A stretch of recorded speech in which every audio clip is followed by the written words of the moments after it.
요시야 23장 두 구절이네요. 24절, 25절 말씀. 다 함께 한 목소리로 읽겠습니다. 요시야가 또 유다 땅과 예루살렘에 보이는 신접한 자와 점쟁이와 드라빔과 우상과 모든 가증한 것을 다 제거하였으니 이는 대제사장 hil기야가 여호와의 성전에서 발견한 책에 기록된 율법의 말씀을 이루려 함이라. 요시야와 같이 마음을 다하며 뜻을 다하며 힘을 다하여 모세의 모든 율법을 따라 여호와께로 돌이킨 왕은 요시야 전에도 없었고 후에도 그와 같은 자가 없었더라. 아멘. 대학교마다 강의실에 가면 책상마다 아주 깨알 같은 작은 글씨를 빼곡히 써놨습니다. 왜 책상에 그렇게 글들을 써놨을까요? 시험 볼 때 커닝하려고 혹은 이렇게 종이에다가 커닝 페이퍼를 써서 이용도 하고 하죠. 한번 이런 생각을 해볼까요? 만일 아무도 모르고 나만 홀로 이렇게 점수를 올릴 수 있다면 아무한테도 피해도 안 주고 나 혼자만 성적을 올리면 되는 거니까 이렇게 한다면 그거 괜찮은 것 아닌가요? 그런데 만약에 내가 시험을 커닝 페이퍼로 보는 것을 다른 사람들이 알게 되었다면 그들은 어떤 반응을 보일까요? 걔 커닝 페이퍼로 시험 봤대. 이렇게 알려지면은 다 막 화를 내겠죠. 욕을 할 것입니다. 그렇죠? 공정하게 시험을 치르지 않고 커닝 페이퍼를 사용했으니까 당연하죠. 그런 다음 학기에도 또 학생들은 커닝 페이퍼를 사용해서 시험을 치릅니다. 왜 그렇게 커닝의 유혹을 벗어나지 못할까요? 시험을 치르려면 많은 시간이 필요하고 육체적 고생이 따라옵니다. 근데 커닝 페이퍼는 쉽게 써가지고 몰래 써가지고 간단하게 성과를 낼 수 있기 때문에 당연히 그런 유혹을 받을 수밖에 없죠.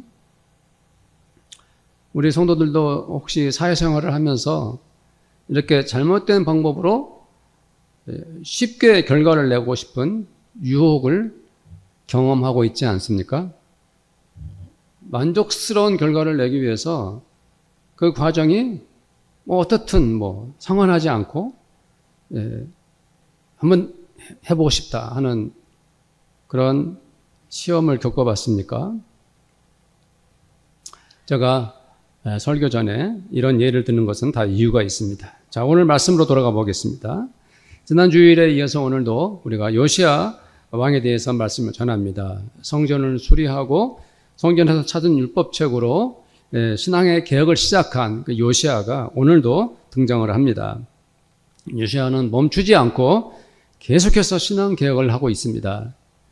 요시야는 신앙 개혁을 목표로 이루기 위해서 자기 선왕 므낫세가 세워놨던 온갖 우상들을 제거했습니다.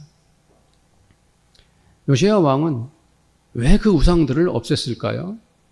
어떤 왕들은 우상들을 세우는데 요시야는 없앴어요. 그 근거가 무엇이겠습니까? 24절 말씀을 한번 보겠습니다. 24절 말씀을 보면 우상들을 제거한 까닭을 알 수가 있죠. 읽어보겠습니다. 요시야가 또 유다 땅과 예루살렘에 보이는 신접한 자와 점쟁이와 드라빔과 우상과 모든 가증한 것들을 다 제거하였으니 이는 대제사장 hil기야가 여호와의 성전에서 발견한 책에 기록된 율법의 말씀을 이루려 함이라. 아멘. 왜 요시야가 우상들을 제거했습니까? 바로 하나님의 말씀에 근거한 거죠. 우상을 무너뜨렸던 이유 단 한 가지, 단 하나. 하나님의 율법 때문이었습니다. 25절 말씀도 우리 함께 또 읽어보겠습니다. 25절 시작. 요시아와 같이 마음을 다하며 뜻을 다하며 힘을 다하여 모세의 모든 율법을 따라 여호와께로 돌이키는 왕은 요시아 전에도 없었고 후에도 그와 같은 자가 없었더라. 아멘. 그는 무엇 때문에 마음을 다하며 뜻을 다하여 힘을 바쳐서 여호와께 돌이킨 것입니까? 그 이유도 분명하죠? 25절 말씀에 의하면은 바로 모세의 율법을 따라, 모세의 율법을 따르기 위해서 그렇게 한 것입니다.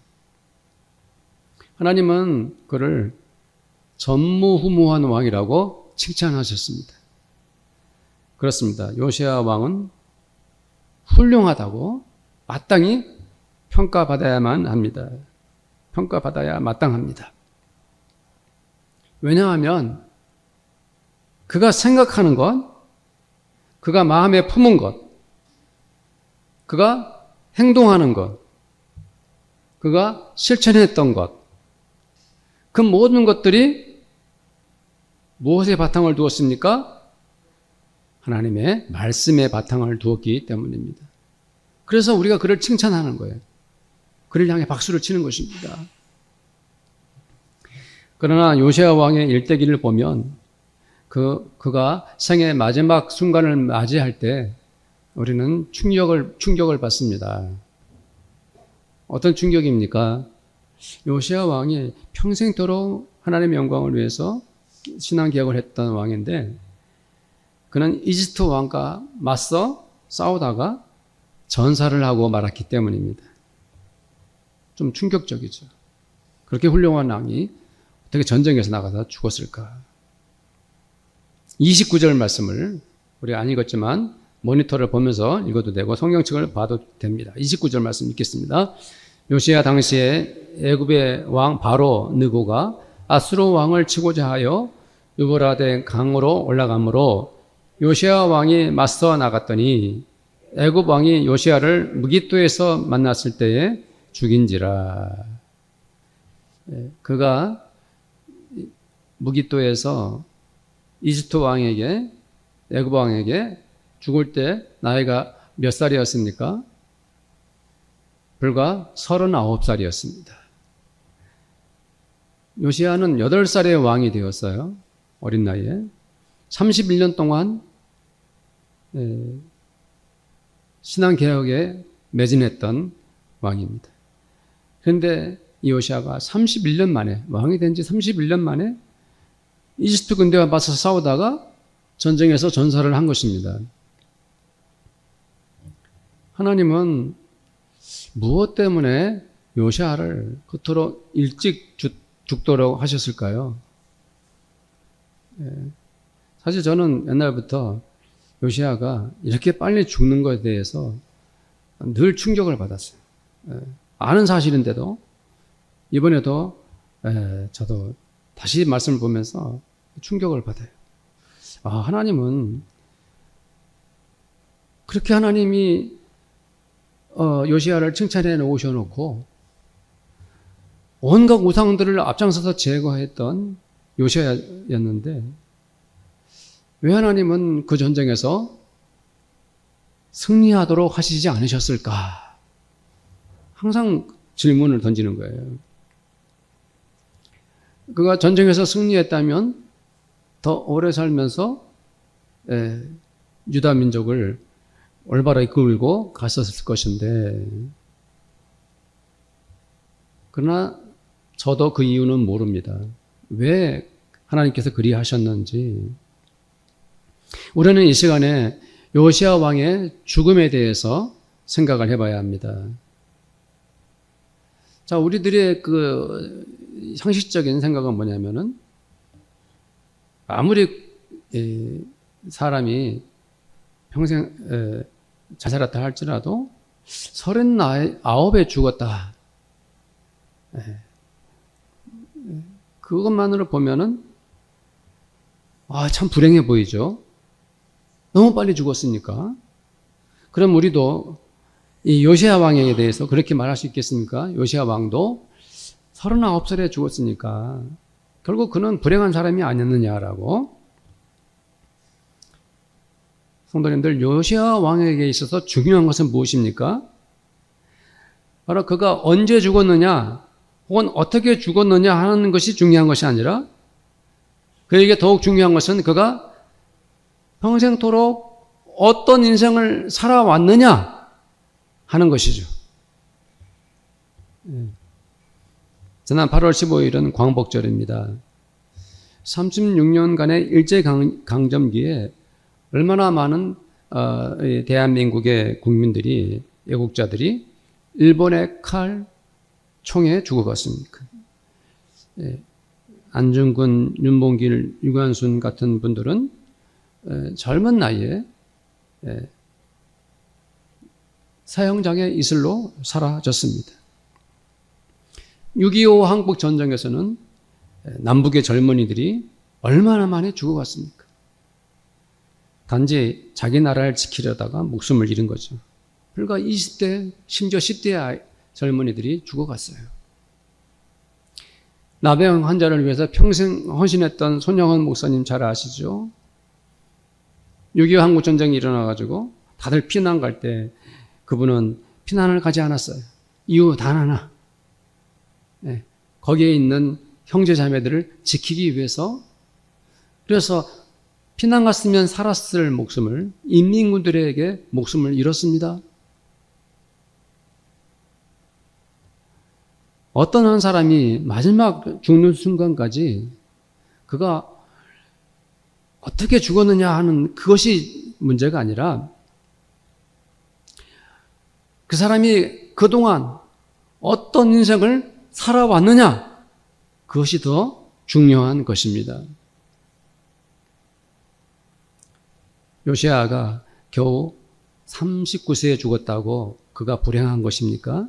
결국 그것은 아닙니다. 그는 평생토록 신앙 개혁을 위해 최선을 다했습니다. 그가 살아왔던 과정이 하나님의 뜻에 합당했기 때문에 그는 죽는 순간까지도 하나님의 사람으로 살다가 의롭게 죽은 것입니다. 사랑하는 성도님들, 우리는 요시야가 살아온 인생을 보면서 어떠한 도전을 받습니까? 오늘 말씀을 묵상하면서 우리는 어떻게 살아야 하겠습니까? 성도님들은 무엇을 실천하기 원하십니까?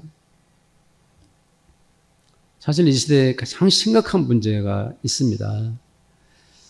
지금 우리가 살고 있는 이 시대에 가장 심각한 문제는 가치관의 문제입니다.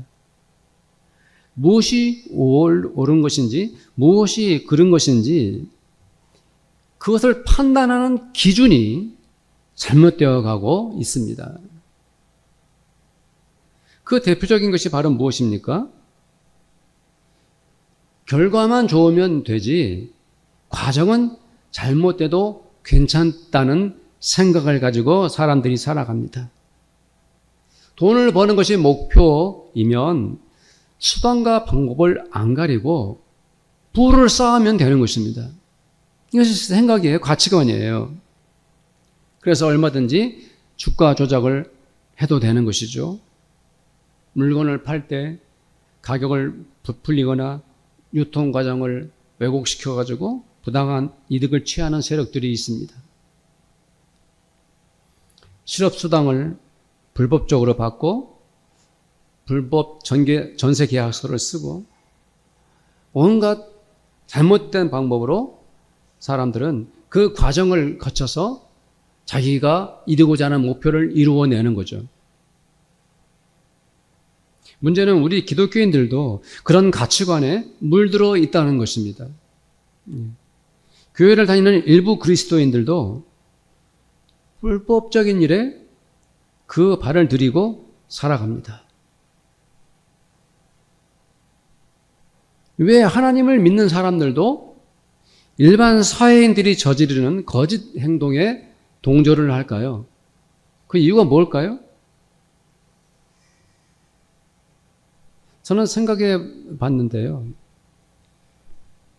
이 사회가 다른 사람들이 다 그렇게 하는데, 다 그렇게들 하는데, 나도 그 정도는 괜찮지 않겠느냐 하는 심리적인 면이 있지 않나 싶습니다. 다들 그렇게 돈을 버는데 내가 그런 식으로 하지 않으면 나는 뒤처지고 말겠죠. 다른 사람들은 수단과 방법을 안 가리고 많은 성과를 내는데 나는 올바른 방법으로 계속 했다가는 나는 성과를 못 낼 것 같으니까 두려운 거죠. 흔히 말하기를 관행이라고 하죠. 옛날부터 누구나 그렇게 해 왔다는 거죠. 어쩌겠느냐 이 말입니다. 관행. 그런 것들이 있어요. 그런데 그 관행이라는 것이 잘못된 것이라면 그렇게 해서는 안 되는 것이죠. 그 관행 속에 온갖 부정과 부패, 비리가 숨겨져 있는 것이죠. 교회도 그런 문제점들을 많이 안고 있었습니다. 그 중에 대표적인 것이 심지어 사회적 문제를 일으켰던 것이 담임 목사직을 자기 아들에게 세습시키는 것이었죠. 예. 큰 교회, 대형 교회에 목사 되는 일이 얼마나 많은 경쟁을 요구하는지 성도님들은 잘 모르시죠. 예. 엄청난 학력과 또 나름 스펙을 쌓고 또 영성과 여러 가지 성경적 실력, 인격, 그의 모든 것들이 다 동원돼서 이제 담임 목사 한 명을 세우는 것입니다. 그런데 그런 공정한 경쟁을 하나도 거치지 않고 단지 그 담임 목사의 아들이라는 이유로 담임 목사직을 물려받게 하는 것. 이것이 바로 교회 내에도 대표적인 문제거리였던 거죠. 지금도 그러고 있는 교회들이 있는 것 같아요. 성도들, 오늘 왜 제가 이런 말을 하고 있을까요? 우리는 요시야 왕을 보면서 우리의 행동 기준이 무엇인가, 내가 하는 행동의 그 기준이 무엇인가, 그것을 확인해야 하기 때문입니다. 사랑하는 성도님들, 우리가 행동하는 그 기준이 무엇인가요? 우리는 무엇이 옳은지, 그런 것인지, 그것을 어떻게 결정해야 합니까? 내가 지금 이 말을 해야 되는지, 말을 하지 말아야 되는지, 그 판단의 근거는 어디에 있습니까? 일반 사회인들은 그 기준을 정할 때 법을 기준을 삼기도 하고 자기의 양심이나 도덕적인 마음에 호소를 합니다. 사실 사람들이 자기 양심이나 윤리적 기준에 맞춰서 살아가기만 해도 이 사회가 굉장히 밝아지고 더 긍정적으로 바뀔 것입니다. 양심껏 살고 윤리적 기준을 정해놓고 산다면 이 사회가 얼마나 긍정적으로 바뀌겠습니까? 그러나 우리 기독교인들에게는 이 개인의 양심이나 사회법이나 윤리적 기준보다 더 앞서고 중요한 것이 있습니다. 그것이 무엇입니까? 바로 하나님의 말씀인 것입니다. 우리가 올바르게 행동하느냐, 거짓으로 사느냐 하는 그 기준은 예수 그리스도의 복음인 것입니다. 왜 우리는 바로 말씀을 기준 삼아 살아야 합니까? 그 이유가 무엇입니까? 성도님들, 시편 119편 105절 현대인의 성경을 한번 함께 읽어봅시다. 시작. 주의 말씀은 나를 안내하는 등불이요 내 길을 비춰주는 빛입니다. 아멘. 하나님의 말씀은 나를 안내해 줘요. 주님의 말씀은 내 길을 비춰줘요. 말씀이 우리의 기준이 되어야 하는 것입니다. 여호시아 왕이 바로 그런 왕입니다. 그런 다른 왕들이 하지 못했던 신앙 개혁을 단행했던 그 이유는 그에게 하나님의 말씀, 모세의 율법책이 있었기 때문입니다. 요시야는 그냥 막연히 하나님을 믿기 때문에 신앙 개혁을 한 것이 아니라 바로 하나님의 말씀 한 구절 한 구절 그것을 바탕으로 해서 그 말씀에 따라서 우상을 제거한 것입니다. 하나님의 말씀 그대로 성전을 새롭게 한 것입니다. 우리 성도님들도 저도 그렇게 살아야 합니다. 우리의 삶의 기준은 하나님의 말씀이어야 합니다. 우리가 어떻게 행동해야 할지 그 기초가 우리 주 예수 그리스도의 복음인 것입니다. 성도님들, 우리가 아무리 좋은 목표를 정했다 하더라도 그 과정이 잘못되었다면, 그 방법이 하나님의 말씀에서 벗어나 버렸다면 그것은 하나님의 뜻이 아니다라고 단호히 말할 수 있어야 합니다. 하나님은 거짓을 미워하십니다. 하나님은 불법을 절대로 용납하지 않으십니다. 그래서 하나님은 우리들에게 가장 쉬운 말씀으로 가르쳐 주셨습니다. 우리 모두가 다 알아들을 수 있도록 말씀해 주셨어요.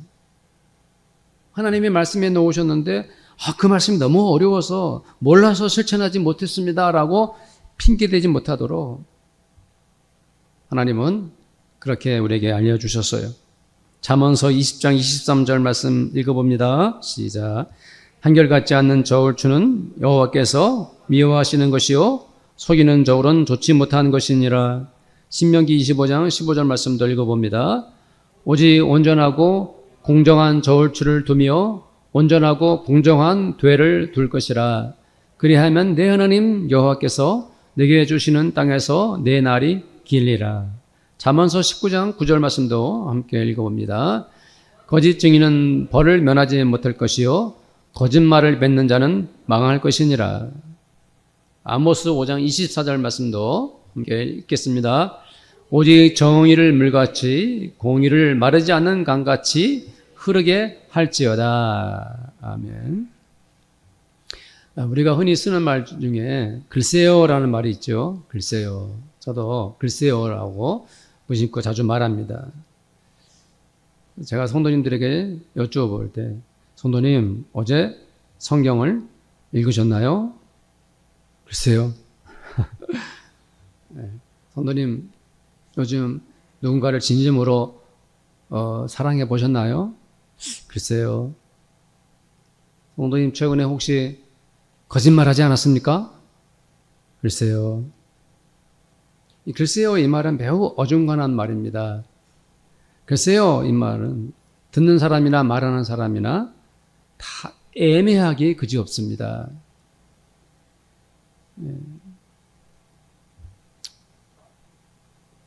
이 색깔이 힐까요, 하얄까요?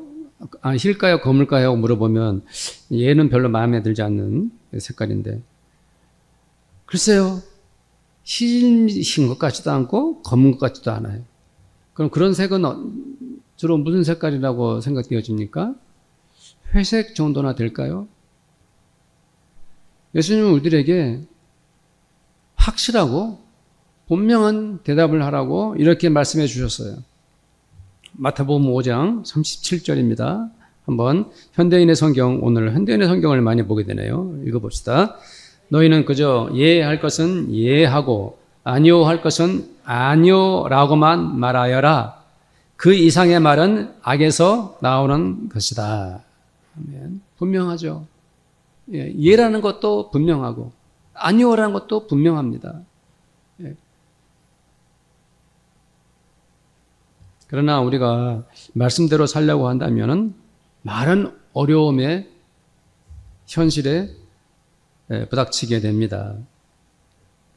자, 예를 들어서 우리가 하나님의 말씀대로 정직하게 살려고 했는데 그대로 해봤더니 경제적 손해를 봅니다. 그래서 하나님 앞에 갈등을 합니다. 하나님 말씀대로 하려고 했더니 지금 경제적 피해를 입게 됐습니다. 하나님 어떻게 해요 이거? 적은 돈이 아닌데요. 그냥 저도 다른 사람들처럼 편법으로 이 돈을 버려야 됩니다. 하나님 한 번만 봐주세요. 이렇게 하나님 앞에 때를 씁니다.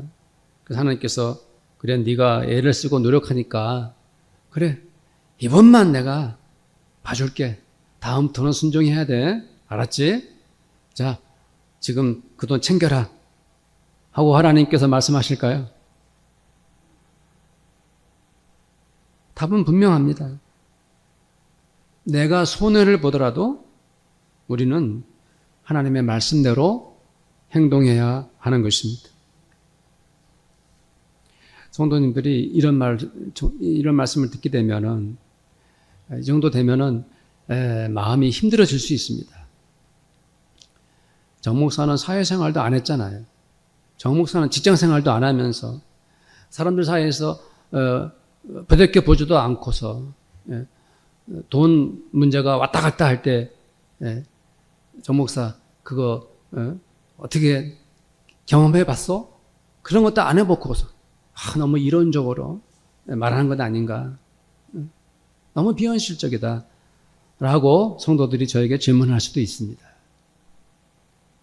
어느 정도 타협을 하고 조금은 융통성 있게 살아야지.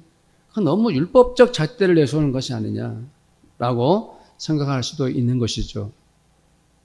성도님들이 그렇게 질문할 수도 있고 우리 마음이 힘들어질 수 있습니다. 불편할 수 있습니다.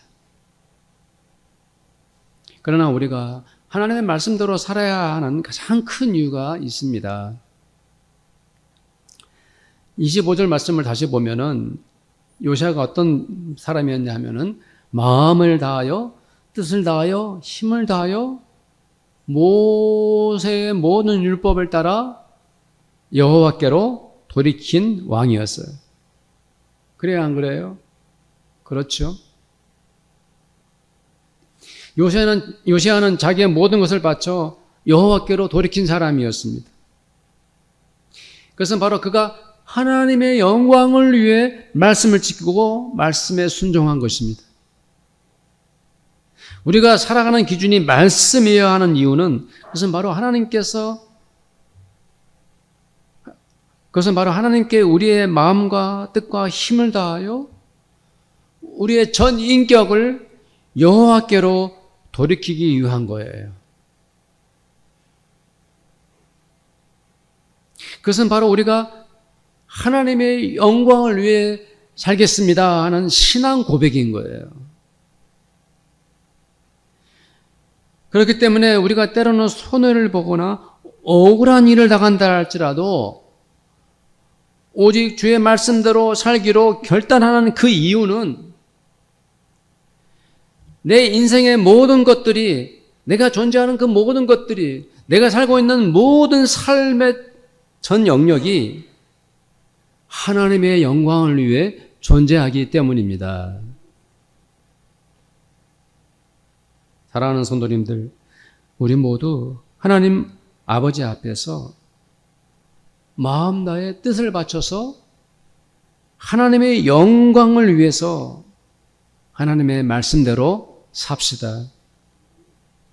우리 주 예수 그리스도의 복음을 따라 살겠다라고 결단하기 바랍니다. 그리고 두 번째 이것 또 있어요. 우리가 하나님의 말씀대로 살아야 할 두 번째 이유. 그것은 바로 이 사회를 위해서입니다. 이 세상에는 정부가 있고 모든 사회적 시스템이 갖춰져 있습니다. 이 나라에서 모든 국민들이 함께 더불어 살아가고 있습니다. 그 중에 저도 있고 성도님들도 있고 그리스도인들도 있는 거죠. 그런데 이렇게 국가적 사회적 시스템이 갖춰져 있는데 국민들이 서로 불법을 저지르고 온갖 부정과 부패에 연루되어 있고 이렇게 되어 있으면 온 나라가 어떻게 되겠습니까? 엉망진창이 되는 거죠. 그렇기 때문에 우리 기독교인들은 이 사회와 국가를 위해서 앞장서서 하나님 말씀대로 살아야 하는 것입니다. 주 예수의 복음을 따라 살아가는 이유 중에 하나는 뭐냐면은 하나님 주신 이 세상에서 살아야 하기 때문에 그런 거죠. 주님께서 우리들에게 뭐라고 말씀하셨습니까? 이 세상에, 이 사회에 무엇이 되라 그랬습니까? 소금이 되라, 빛이 되라 하셨어요. 그 뜻이 무엇입니까? 바로 하나님의 말씀을 따라 살면서 착하고 선하게 이 사회에 하나님의 영향을 끼치라 하신 거예요. 사람들이 예수님께 와가지고 질문을 합니다. 세금을 내야 됩니까? 말아야 됩니까? 예수님께서 뭐라고 말씀하셨습니까? 가이사의 것은 가이사에게, 것은 하나님께 바치라 그랬어요. 자, 마가복음 12장 17절 말씀 한번 읽어봅시다. 시작. 예수께서 이르시되 가이사의 것은 가이사에게, 하나님의 것은 하나님께 바치라 하시니 그들이 예수께 대하여 매우 놀랍게 여기더라. 아멘. 만약 우리 기독교인들이 국가의 법을 어기거나 사회와 이웃과의 관계를 무시해버리고 독선적으로 행동하고 이 사회와 갈등 관계를 빚는다면 하나님은 우리를 무엇이라고 말씀하겠습니까? 예.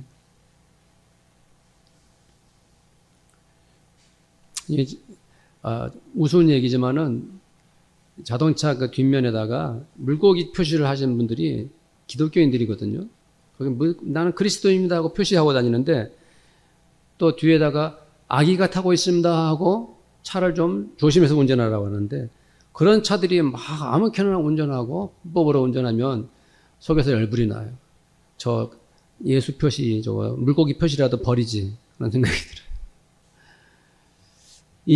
이사야 시대가 그랬어요. 이스라엘 사람들은 하나님께 막 금식을 하고 율법을 준수하고 겉으로는 하나님의 뜻으로 산다고 하고 있었어요. 그것이 그들의 종교 생활이에요.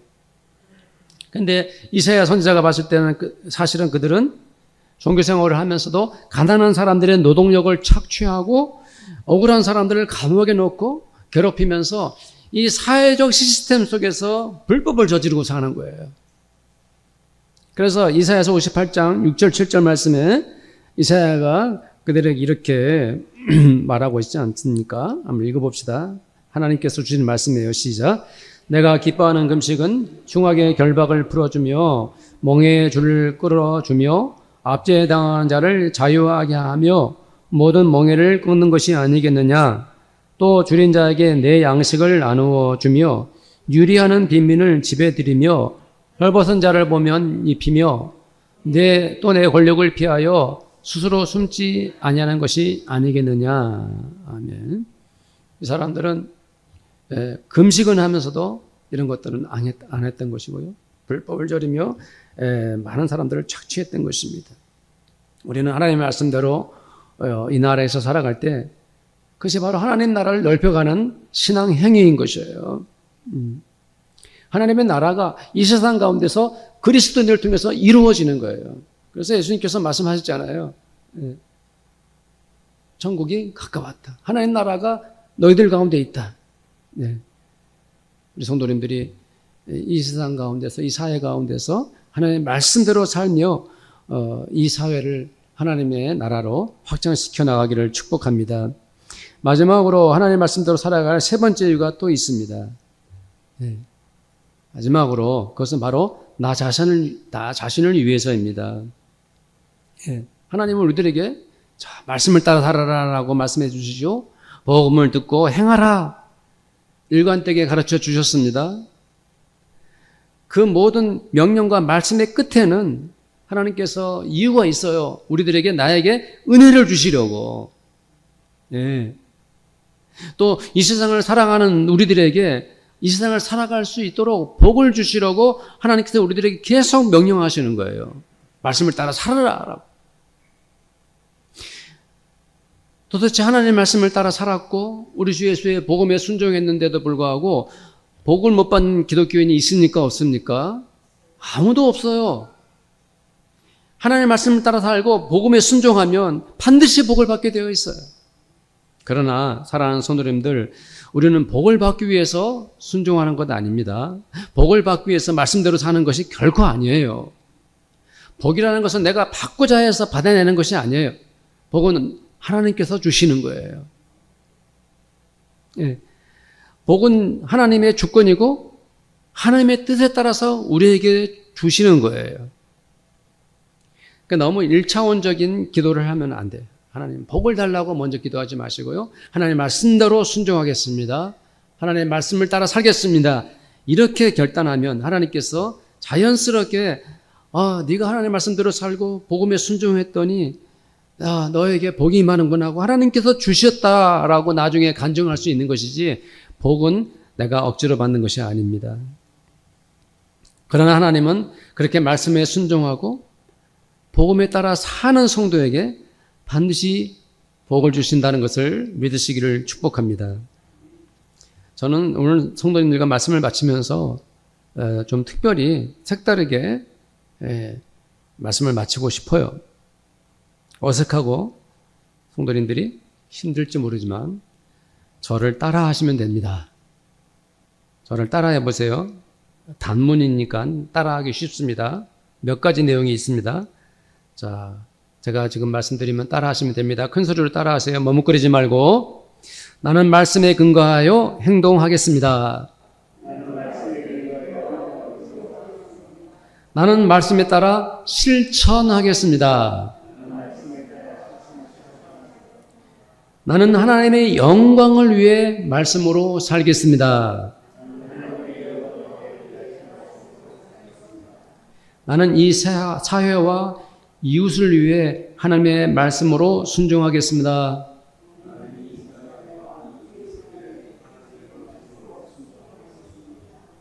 마지막, 나는 나를 위해 하나님의 말씀에 복종하겠습니다. 우리 합심해서 함께 기도하기 원합니다. 합심해서 간절히 기도합시다. 우리가 어떻게 살아야 될지, 말씀에 복종하는 것이 무엇인지 생각하면서 기도합시다. 하나님 아버지 감사합니다. 주님, 저희들 우리의 삶의 기준, 행동의 기준, 판단의 모든 기초가 하나님의 말씀에 근거합니다. 하나님 아버지, 하나님은 불법을 저지르지 말라 했습니다. 거짓 행동을 하지 말라 그랬습니다. 아버지, 아무리 좋은 목표를 세웠다 할지라도 그 과정이 잘못되었고 그것이 하나님의 말씀이 아니면 우리는 손해를 보고 아버지 하나님 억울한 일을 당하더라도 마땅히 하나님 말씀대로 살아가기를 간절히 원합니다. 하나님의 말씀대로 주 예수의 복음에 근거하여 살아가기를 원합니다. 우리의 생각하는 것과 우리의 마음과 행동과 우리의 모든 삶의 모든 기준은 하나님의 말씀 주 예수의 복음이 되기를 간절히 원합니다. 아버지 하나님의 영광을 위하여 하나님께 우리의 온 정성과 뜻과 마음 다 드리기 위해서 우리의 인생 주님께 드리기 위해서 우리는 하나님의 영광을 위하여 말씀에 순종합니다. 주님, 우리는 이 사회와 국가 속에 살아가고 있습니다. 더불어 살아가고 있습니다. 우리들은 이 사회에 선한 영향을 미치기 위해서 이 땅에 하나님 나라를 확장시키기 위해서 아버지 하나님, 하나님의 말씀대로 살겠습니다. 하나님의 말씀에 근거하여 이 사회에 봉사하고 아버지 하나님 이 사회에 하나님의 선한 영향을 미치기를 원합니다. 결국 우리가 말씀에 순종할 때 하나님께서 우리에게 은혜를 주시고 우리에게 복을 주실 줄로 믿습니다. 우리의 삶에 하나님의 영광이 드러나게 하시고 오 주여, 내 마음과 내 삶에 하나님의 말씀이 아버지 하나님 가장 큰 은혜가 되게 하여 주시옵소서. 예수님의 이름으로 기도드립니다. 아멘. 지금은 우리 주님 예수 그리스도의 은혜와 하나님 아버지의 그 크고 놀라운 사랑하심과 우리를 하여금 하나님의 말씀대로 살아갈 수 있도록 용기와 결단과 행동에 그 힘을 더하시는 성령님의 교제하심이 이 자리에 함께 예배드린 모든 성도들과 우리 성도들 가정 위에 그리고 그들의 일터와 우리 교회 위에 지금부터 영원토록 함께 있을지어다. 아멘.